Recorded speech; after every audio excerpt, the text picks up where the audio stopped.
Olá, irmãos, graça e paz, quem está aqui comigo, boa noite, boa noite.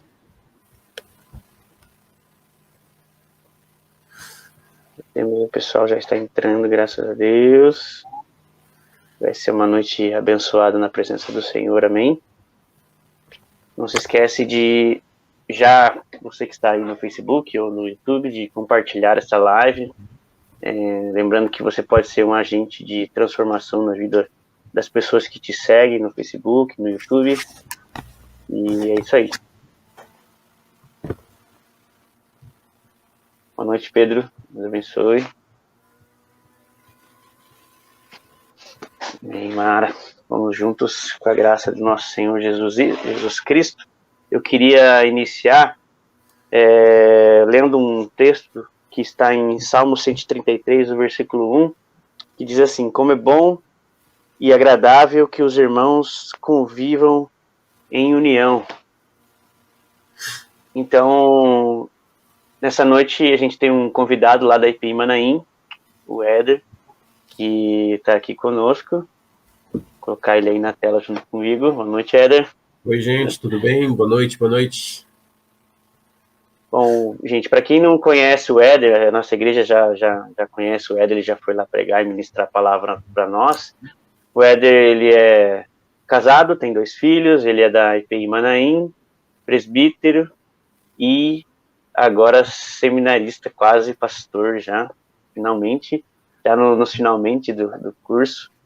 Então, Éder, é um prazer ter você aqui conosco, ministrando a palavra para não só para a nossa igreja, né, para as pessoas que estão aqui, mas para todo mundo que vier aqui assistir essa live, que você seja tremendamente usado pelo Senhor. Fica à vontade para falar aquilo que Deus colocou no teu coração, para a vida das pessoas que estão aqui conosco, e que Deus possa estar derramando sobre a sua vida. Eu queria orar por você, para iniciar, e aí vou passar a palavra para você, beleza? Vamos lá. Deus, quero te agradecer pela vida do Éder, pela disponibilidade, Senhor, dele poder estar aqui nos servindo, né? Nós queremos pedir ao Senhor que fale através da vida dele nas nossas vidas, que o Senhor derrame, Senhor, sobre ele a presença do teu Espírito, que a mensagem seja uma mensagem de carinho do teu coração, através do teu Santo Espírito, que o Senhor fale, Senhor, através da vida dele. Nós queremos ouvir o que o Senhor tem ministrado em seu coração, nós queremos estar com o nosso coração aqui sedento pelo Senhor, e o nome do Senhor Jesus seja glorificado através da vida dele, Pai. Que ele possa trazer uma mensagem aos nossos corações, e essa mensagem possa encontrar terra boa nos nossos corações, para que dê frutos. Em nome do teu Filho Jesus é que nós oramos. Amém. Deus abençoe, Éder, e manda lá, irmão. Amém. Amém. Glória a Deus. Bom, boa noite, gente. Graça e paz, que realmente a graça e a paz do nosso Deus possa estar enchendo o teu coração, que você possa perceber o Senhor nesse momento, que você possa sentir a presença dele de uma maneira muito especial, muito especial. Que Deus possa falar ao teu coração e que você permita, se desligue agora, né? Normalmente, quando a gente tem esses cultos online, reuniões online, assim, a chance da gente dispersar é grande, né? A gente tem várias coisas ao nosso redor que concorrem. Então, eu peço realmente que você se desligue de tudo o resto, né? Que você possa se concentrar naquilo que o Espírito Santo quer falar ao teu coração. E, enfim, vamos deixar Deus falar com a gente. O texto que eu queria compartilhar com vocês nessa noite, ele tá, na verdade, são duas partes, 2 trechos aqui de um mesmo livro. Na verdade, aqui eu quero ler com vocês aqui Filipenses, no capítulo 1, no primeiro momento, a partir ali do verso 27. Mas só para contextualizar um pouquinho, né, o que está acontecendo aqui. Paulo, ele está falando para a igreja de Filipos, né? E Paulo gostava muito dessa igreja aqui, e E ele começa o capítulo primeiro ali, ele elogiando a igreja pelo trabalho que eles vinham desenvolvendo na pregação do evangelho. Ele elogia a igreja e orienta para que eles possam buscar crescer mais no conhecimento, tal. A gente vê lá nos versos 3 até o 11 ali, essas orientações.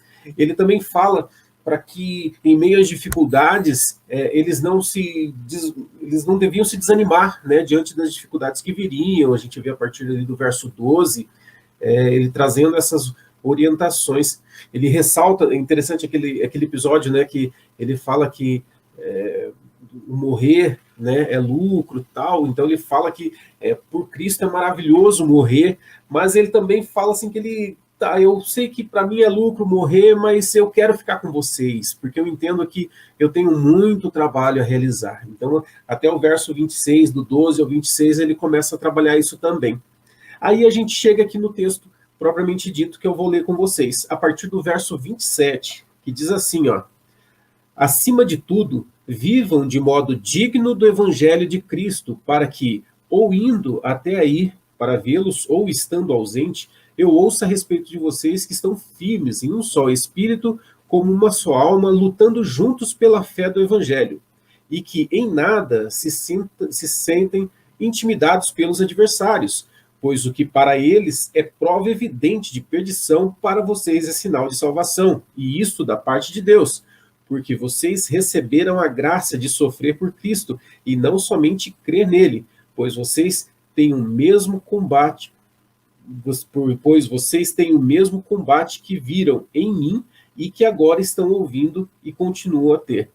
Depois a gente vai pular agora lá para o capítulo 2, né, a partir do verso 14, que fala assim, ó: façam tudo sem murmurações nem discussões, para que sejam irrepreensíveis e puros, filhos de Deus inculpáveis, no meio de uma geração pervertida e corrupta, na qual vocês brilham como luzeiros no mundo, preservando a palavra da vida. Assim, no dia de Cristo, poderei me gloriar de que não corri em vão, nem me esforcei inutilmente. Entretanto, mesmo que eu seja oferecido como libação sobre o sacrifício e serviço da fé que vocês têm, fico contente e me alegro com todos vocês. Assim também vocês, pela mesma razão, fiquem contentes e se alegrem comigo. Essas duas partes aqui. Então, que Deus possa falar com a gente através da sua palavra.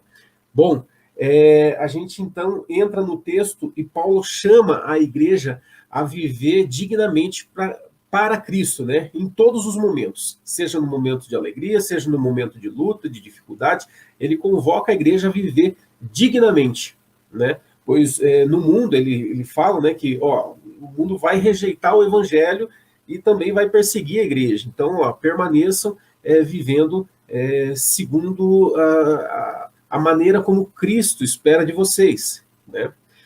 No segundo texto, ali do capítulo 2, Paulo ele complementa as instruções de que a igreja precisa crescer, né? De que ela precisa desenvolver a sua salvação, e ele mostra a forma, né, como eles devem se portar diante das lutas e das perseguições.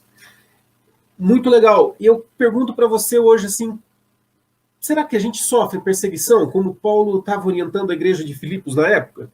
Será que hoje, nos nossos dias, a gente também enfrenta essas mesmas dificuldades? Quais são as lutas que talvez a gente está enfrentando hoje? Aqui, quando Paulo escreve para a igreja, Paulo estava preso. Né? Ele estava preso, então ele na cadeia, ele começa a se comunicar com a igreja. Se a gente for lá para o capítulo 3, a gente vai ver o episódio que Epafrodito é mandado para atender uma necessidade dele, e Epafrodito pega uma doença de quase morte, enfim. A igreja de Filipos ajudou muito no ministério de Paulo, né? Essas eram as lutas que eles enfrentavam. E para nós hoje, você já parou para pensar se a gente sofre perseguição como eles sofreram? Talvez não na mesma proporção, mas sim, hoje nós enfrentamos lutas, hoje nós enfrentamos dificuldades, inclusive contra o Evangelho. Quem se lembra, né, a gente recentemente, aí, na última semana, posso dizer até nessa semana, né, que a gente tem visto aquela famosa crise que deu aí com relação àquela rede de fast food famosa, né, que eu não vou dar o nome aqui porque não vem ao caso, né, mas a gente tem o caso deles, né, que gerou maior polêmica, muitos cristãos se levantaram, não sei o que, isso polemizou, e de repente você começa a ver que, puxa, será que isso é uma perseguição? Será que isso também não é uma forma de viver um conflito nos dias de hoje contra o Evangelho? Quando a gente vê aquelas polêmicas girando em torno de ideologias diversas, né, não só de gênero, mas tantas outras, será que não existe uma perseguição no meio de tudo isso? E eu não quero focar especificamente agora nessa questão, nessas questões específicas. Ah, você vai falar então da empresa lá, você vai falar... Não vou falar disso, mas eu quero trabalhar com vocês alguns pontos de como a igreja precisa reagir diante dessas situações, à luz dos textos que a gente trabalhou aqui, né? Se eu pudesse dar um título aqui para essa mensagem, seria Como Ser Igreja no Caos, né? No meio do conflito, como a gente pode ser igreja? A gente tem a tendência de sair para o ataque, né? Querer guerrear com todas as forças. Mas será que a gente faz isso corretamente? Será que esse nosso ataque ele é correto? E eu queria mostrar para vocês 3 pontos importantes aqui de como a igreja, ela, à luz desses textos, ela precisa se portar diante do caos, diante dos conflitos, diante das dificuldades. O primeiro deles é que nós nos unimos diante do caos. A igreja, ela precisa se unir diante do caos. A gente vê isso logo no começo ali, nos versos 27 e 28, né, quando o Paulo chama a igreja a viver em unidade, né? Ele fala assim, ó, acima de tudo, vivam de modo digno do evangelho de Cristo, para que eu indo até aí para vê-los, ou estando ausente, ele estava preso, eu ouça a respeito de vocês que estão firmes em um só espírito, com uma só alma, lutando juntos pela fé do evangelho, e que nada se sentem intimidados pelos adversários. Ou seja, Paulo chama a igreja a um envolvimento de unidade, a um caminhar único, né, numa mesma direção, lutando juntos, ele coloca justamente esse termo, né, lutando juntos pela fé do evangelho. Será que nós temos sido uma igreja que luta junto, que olha para uma mesma direção? Será que nós temos sido uma igreja que se aliança em prol de um mesmo objetivo, que é o evangelho do reino? Será que a gente tem se portado? Será que quando a gente vê a família sendo atacada de diversas formas, o que a gente deve fazer? A gente precisa pensar como igreja, como a gente pode proteger a família. Quando a nossa fé é atacada, como igreja, como a gente pode fortalecer isso? Sabe aqueles irmãos que ele tem uma fé, que quem sabe é um recém-convertido, está começando a caminhada agora, e como igreja, como a gente pode fortalecer a fé uns dos outros? Então é nessa unidade que Paulo chama atenção e chama a igreja a viver. Então, uma igreja que sabe viver diante do caos, diante das dificuldades, é uma igreja que caminha unida. É uma igreja que caminha junto. Né? A gente tem essa questão, e eu sempre falo, né, da igreja coletivo, até outra vez que eu preguei na terceira IPI, na igreja, na IPI Cristo Vive, né, desculpe, eu falei justamente disso, né? Eu falei da igreja coletiva e igreja individual, vocês se lembram? Então, eu gosto muito desse termo, mas quando a gente está diante de um conflito, uma grande dificuldade, a igreja se fortalece quando ela caminha em unidade, numa mesma direção. Então, quando a família é atacada, a igreja precisa se unir. Vamos ministrar as famílias, vamos fortalecer as famílias. Não que a gente tenha que se preocupar com o que o inimigo está fazendo, não. A gente precisa se preocupar como a gente lida com a família, pegando esse exemplo específico, né? Se a gente vê que a nossa fé está sendo atacada, antes de orar repreendendo o inimigo, peraí, o que eu posso fazer como igreja, como corpo, para fortalecer a nossa fé? Como que eu posso trabalhar para que a minha fé seja fortalecida e a gente juntos possa vencer os ataques do diabo, os ataques do inimigo? É nesse sentido que Paulo chama a igreja a viver em unidade. Então, assim, a gente precisa lembrar, não pode se esquecer que a nossa luta não é contra carne ou sangue. Vocês lembram lá do texto de Efésios, né? Efésios 6,12? A nossa luta é no âmbito espiritual. E a gente só vai vencer essa luta no âmbito espiritual. Ou seja, muitas vezes são pessoas que se levantam, mas na verdade não é contra elas que nós lutamos. Então, assim, o que eu falo para você, não saia batendo em ninguém, não saia se levantando contra ninguém, mas busque a direção de Deus para combater no mundo espiritual e vencer no mundo espiritual. E isso, como corpo, como família, caminhando juntos, a gente pode vencer. E é isso que Paulo nos chama. O segundo ponto muito importante para uma igreja que sabe caminhar e sabe lidar diante do caos, é uma igreja que não se entristece por causa das perseguições. Eu não digo não sente dor, mas ela não baixa a cabeça diante das perseguições. Paulo diz que nós recebemos a graça de sofrermos por Cristo. Paulo ele fala que a gente precisa entender que as lutas, como vieram sobre ele, virão sobre nós também. Se por causa da nossa fé nós somos perseguidos, a Bíblia fala que nós somos bem-aventurados. Lá no Sermão da Montanha, você se lembra? Em Mateus 5,10, fala justamente isso. Bem-aventurados os perseguidos por causa da justiça, porque deles é o quê? O reino dos céus. Então, se você está sendo perseguido por causa do evangelho, por causa daquilo que você crê, meu irmão, minha irmã, você é bem-aventurado, porque teu é o reino dos céus. Você consegue glorificar a Deus por causa disso? Você consegue ficar desanimado diante das lutas? Ora, a orientação lá do que a gente vê em Mateus lá é justamente isso. Se alegre, porque o reino dos céus é chegado até você, porque por causa do evangelho você está sendo perseguido. Saiba que em algum momento isso vai acontecer. A gente não deve se entristecer, mas a gente precisa se alegrar, porque toda vez que se levanta uma dificuldade, você percebe claramente um levante do inimigo sobre a tua vida, por causa de algo que você está fazendo no reino de Deus, para a igreja, cara, saiba que você está incomodando o inferno. E quando você incomoda o inferno, as coisas se levantam mesmo, e você precisa se levantar e falar assim, eu estou no caminho certo e eu vou prosseguir.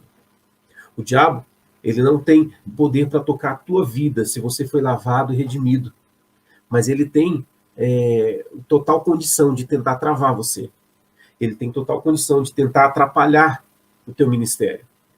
Te colocar tristeza, te colocar desânimo, te colocar situações em que você vai abaixar a cabeça e falar, puxa, como é duro isso, tal.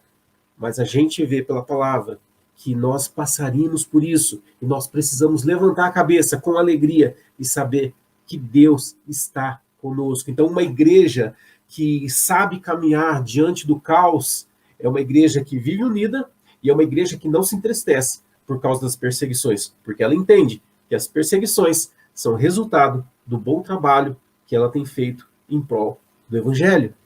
Então, se alegre, meu irmão, se alegre, minha irmã. E o terceiro ponto que eu coloco é justamente no sentido de que as nossas atitudes, elas revelam quem nós somos e promovem mudanças. Já parou para pensar nisso? Terceiro ponto, as nossas atitudes revelam quem nós somos e promovem mudanças. O nosso diferencial é como a gente reage. Lá no texto que a gente de Filipenses, no verso 14, né, no capítulo 2, verso 14 lá, ele dá essas orientações para a gente viver em meio a uma geração que vive no pecado. ele fala justamente isso, né? Façam tudo sem murmuração nem discussão, para que sejam irrepreensíveis e puros filhos de Deus, inculpáveis no meio de uma geração pervertida e corrupta. Interessante, né?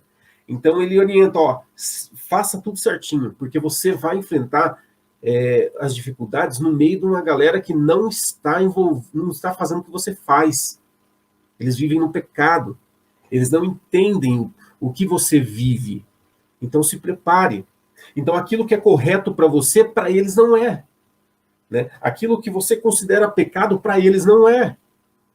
É tudo normal, tudo pode, todo mundo faz. Mas nós, como povo de Deus, as nossas atitudes precisam revelar quem nós somos. Será que aquilo que você faz no teu dia a dia, de segunda a sexta ali, revela aquilo que você realmente é? Revela que você é discípulo de Jesus? Revela que você é um seguidor, um filho amado, alguém que é comprometido com o evangelho do reino? As nossas atitudes revelam quem nós somos. É importante a gente entender isso, porque aquilo que a gente vê Paulo falando aqui, ela nos dá direção, né? Ela nos dá o caminho que a gente precisa seguir para viver uma vida que agrada a Deus. Né? Se você quer viver uma vida que agrada a Deus, você precisa obedecer a sua palavra. Né? Você precisa seguir aquilo que Cristo te orienta, para você saber viver diante das situações. Porque senão você vai ser mais um no meio de tantos desesperados que a gente vê por aí. Nós precisamos ser o diferencial. Né? Da mesma forma que as nossas atitudes revelam quem a gente é, as nossas atitudes também promovem mudanças. Promovem mudanças na sociedade. E a gente, ele fala no final aqui do texto que a gente, na qual vocês brilham como luzeiros no mundo. Ou seja, no mundo caótico, no mundo onde o pecado reina, no mundo onde a corrupção impera, no mundo onde há desigualdade. Nesse mundo, eu e você, nós somos como luzeiro. Nós somos como aquele farol que ilumina e mostra, ó, o caminho é aqui. É para cá que a gente precisa ir.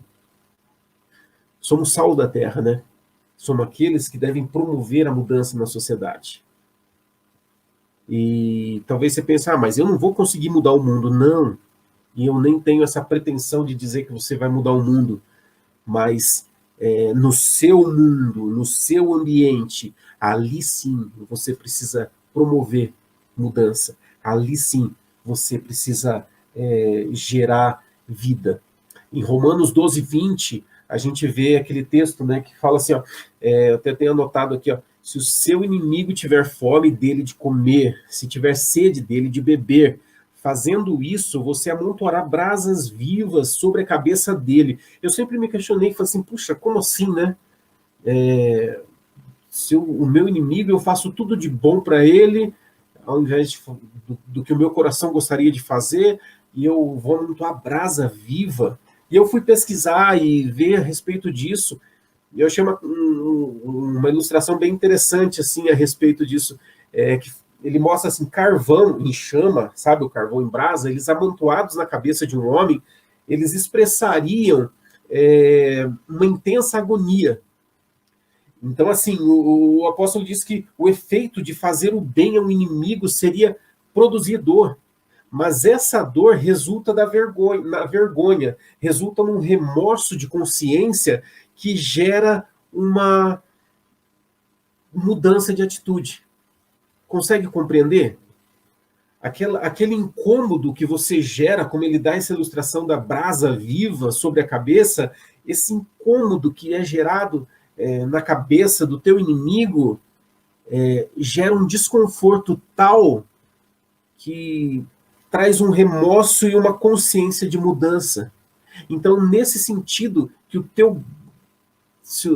a tua boa ação, a tua atitude correta para com aquele que te ofende, para com aquele que te faz mal, esta ação gera mudança na vida da pessoa. Ora, Eu faço tanta coisa errada para ele e ele está me tratando bem. Nossa, eu não faria isso, mas por que ele está fazendo por mim? Sabe o que é isso? É começar a gerar mudança. Talvez não vai acontecer da noite para o dia uma ação correta para com aquele que te persegue, mas a longo prazo isso vai trazer mudança. Porque a Bíblia nos orienta que se o nosso inimigo tiver fome, a gente precisa dar o sustento para ele. Se ele tiver sede, a gente precisa saciar a sede dele. Então, meu irmão, minha irmã, que você tenha isso no teu coração. A gente precisa querer ver pessoas sendo transformadas. A gente precisa ter essa ambição, sabe, de ver o desejo na vida das pessoas de querer mudar, sabe? Que você possa olhar para as pessoas que estão ao teu redor, que trabalham com você, que vivem com uma vida totalmente oposta à sua, vivem uma vida no pecado, que você possa olhar para essas pessoas e falar assim, puxa, eu quero ver transformação na vida dela, eu quero ver mudança naquela família.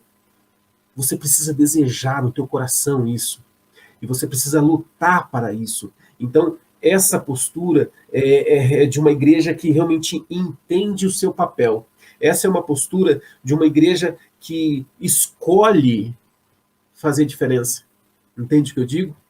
Então, assim, a gente pode escolher ser aquele crente chato, aquele crente inconveniente, aquele que só julga, só aponta o dedo. A gente pode escolher ser esse. Ou você pode escolher ser aquele que ama, aquele que se importa, aquele que promove mudanças saudáveis na sociedade. Sabe? As pessoas precisam olhar para você.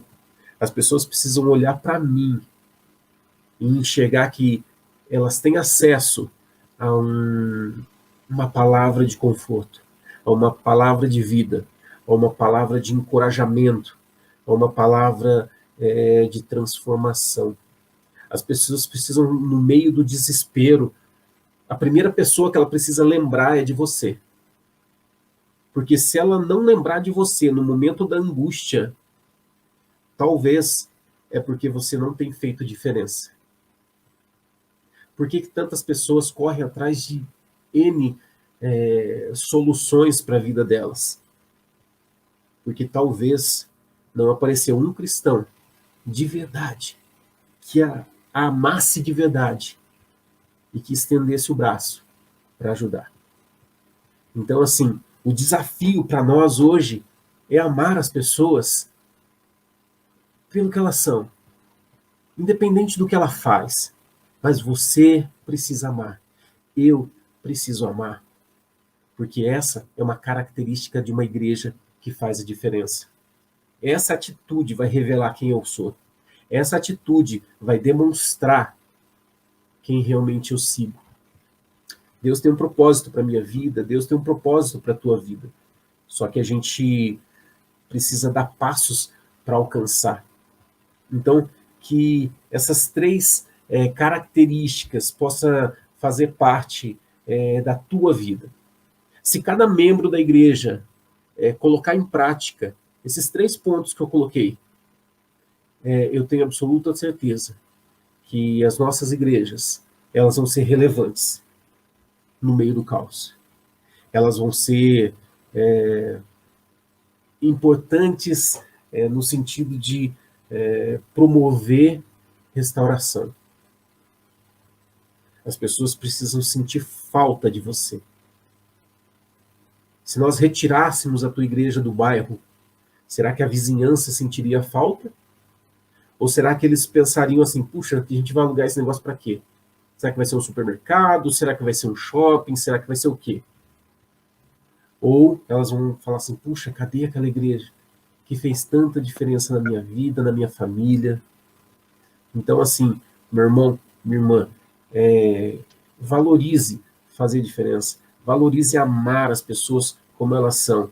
A gente vê, quando você vê essas brigas na internet, quando você vê esses conflitos se instalarem, eu queria desafiar você antes de fazer qualquer coisa, antes de sair comentando, eu quero te desafiar a dobrar o teu joelho e falar assim, Deus, qual que é a minha parcela em tudo isso? De que forma eu posso ser um elemento de bênção no meio de tudo isso? De que forma eu posso gerar vida onde não há vida? Eles querem brigar. Os conflitos, as brigas, principalmente na internet, que se popularizou muito, né? Elas estão aí para causar. Elas não veem a hora de um comentário para fazer outro comentário que vai levar para outro comentário e de repente o caos se instala. Que você não seja aquele que vai comentar por comentar, mas que você seja aquele que vai abraçar quem talvez hoje esteja sendo apedrejado, quem talvez hoje esteja sendo deixado de lado, que você possa refletir sobre a tua conduta, sobre aquilo que é o teu papel. Não vamos julgar os outros, o que os outros estão falando. Não vamos apontar o dedo e dizer assim, mas fulano está fazendo, vamos no barco, vamos. É interessante, né, que a gente trabalha, quando a gente conhece um pouco mais sobre esse ambiente de internet e redes sociais, eles falam assim, a questão do like, o dislike, né? Vamos lá, todo mundo, vamos dar um dislike na página, não sei o quê. Você sabia que para a internet, dislike e like é a mesma coisa? É a mesma coisa? Por quê? Porque isso gera engajamento. É isso que eles querem. Ou você acha que aquela rede de fast food lá, eles estão mesmo preocupados com aquela causa que eles estão defendendo na propaganda? Não. Eles querem vender lanches. Eles querem vender lanches. E quanto mais publicidade eles tiverem, mais lanche eles vão vender. E a gente fica tão envolto a um problema e a gente se esquece que nós somos igreja e a gente não tem que entrar nesse tipo de embate, a gente não tem que entrar nesse tipo de conflito. A gente foi chamado para amar, a gente foi chamado para fazer diferença, a gente foi chamado para levar o reino de Deus para as pessoas e mostrar que existe salvação, mostrar para as pessoas que existe vida no meio do caos. Quando as pessoas estão sendo deixadas de lado, quando as pessoas estão sendo escravizadas, quando as pessoas estão sendo abandonadas, nós estamos aqui para mostrar, cara, você é uma pessoa especial e tem alguém que te ama. Entende isso? Você compreende que Deus te chamou para algo maior? Você compreende que Deus tem algo muito maior para a tua vida? Além de ficar brigando na internet? Quer comentar? Tudo bem, comente. Mas o teu ambiente não é ali. O teu ambiente é na tua vizinhança, é no teu trabalho. É ali que você vai marcar a geração, é ali que você vai fazer diferença, é ali que as pessoas vão buscar você. Ninguém daqueles que estão na internet vão pedir conselho para você no momento de luta. Eles nem te conhecem, eles nem me conhecem. Mas as pessoas que trabalham comigo, as pessoas que convivem comigo, os meus vizinhos, esses sim me conhecem, esses sim passam por lutas muito maiores do que aquelas que a internet prega. E qual que é o meu papel? Qual que é o seu papel? Amar e fazer diferença. Então, meu irmão, esse é um desafio. Essa é uma meditação curta, não é longa não, mas que nos leva a refletir sobre a nossa postura diante dos conflitos, diante do caos que se instala ao nosso redor. Como igreja, a gente precisa se importar. Se lembra dos 3 pontos? Primeiro, unidos diante do caos. Uma igreja unida diante do caos. Segundo, não se entristecer por causa da perseguição, por causa das lutas. Levanta a cabeça, saiba que você está no caminho certo e que as lutas viriam mesmo. Então, levante-se, né? Não fique sentado chorando. Levante-se e encare os problemas de frente. Em terceiro lugar, as nossas atitudes, elas revelam quem a gente realmente é. Então, pare de perder tempo e comece a valorizar o teu tempo. Porque o nosso tempo ele é curto. Então, a gente precisa aproveitar ele muito bem para fazer diferença na vida das pessoas. Amém? Que Deus abençoe a tua vida e que você seja uma igreja relevante no meio do caos. Amém?